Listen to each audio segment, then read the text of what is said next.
Hey everyone, and welcome to Forming Film. In this episode, I want to talk briefly about reality in films.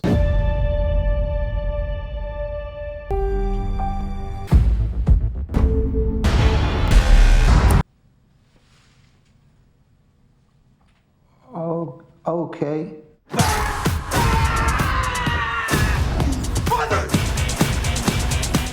Not exactly what I mean. Although there are a lot of movies based on true stories, to truly examine the use of reality in films, we need to look towards documentaries. Documentaries are known as non-fiction films that document the reality of life and its events. The original intention was for documentaries to make a historical record about whatever topic it was covering. But no matter how historic, how educational, how artistic, or how shocking, there is one thing that is easy to forget about documentaries. They are movies. Somebody chose which footage to put into that movie, and if successful, managed to tell a compelling story. But that story cannot necessarily exist on its own. Why did the filmmaker choose to show one thing and not another? Even if the intention is to show the truth, agendas, opinions, and storytelling techniques alter reality into something man-made. Sometimes you get a documentary that embraces that dilemma. For this is the story of the miracle sea in the desert, the Salton Sea. 385 square miles of water. The Salton Sea, the new recreational capital of the world. The future is now.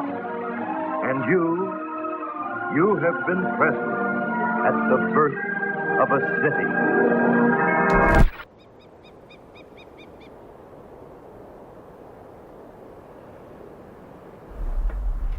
Bombay Beach examines the life of individuals living in a forgotten wasteland in Southern California. It focuses on the people living in the area in an attempt to personify the city itself.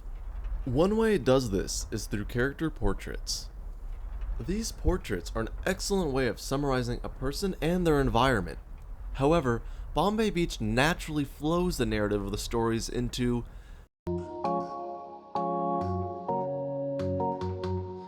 it's been a long time. symbolic dance routines. I'm not kidding, the film seems to interrupt the lives of the people in the documentary to dance to arranged set pieces, clearly performed to and for the camera. This begs the question that many documentary filmmakers try to avoid. Is this intrusive? Does it warp reality because the filmmakers are intentionally taking control of what is happening? And no, it's not just clever editing of people dancing naturally to tell a story. There's a credited choreographer. Rather, it's embracing the artificial aspects of the filmmaking process because of its importance to the story. That being said, blurring the lines between truth and reality has been controversial when it comes to documentary filmmaking, and with good reason. People watch these movies expecting the truth. One of the most famous or infamous examples is Nanook of the North. Certain facts or even entire scenarios were scripted. Simply put, factually the movie is wrong in certain regards in what it was trying to portray. Now, as far as Bombay Beach goes, this technique is not disingenuous per se, but the style opens a door for viewers to question the accuracy of everything else in the film. Were other parts also manufactured? Without doing more research on your own, it could be hard to tell. And maybe that's the point.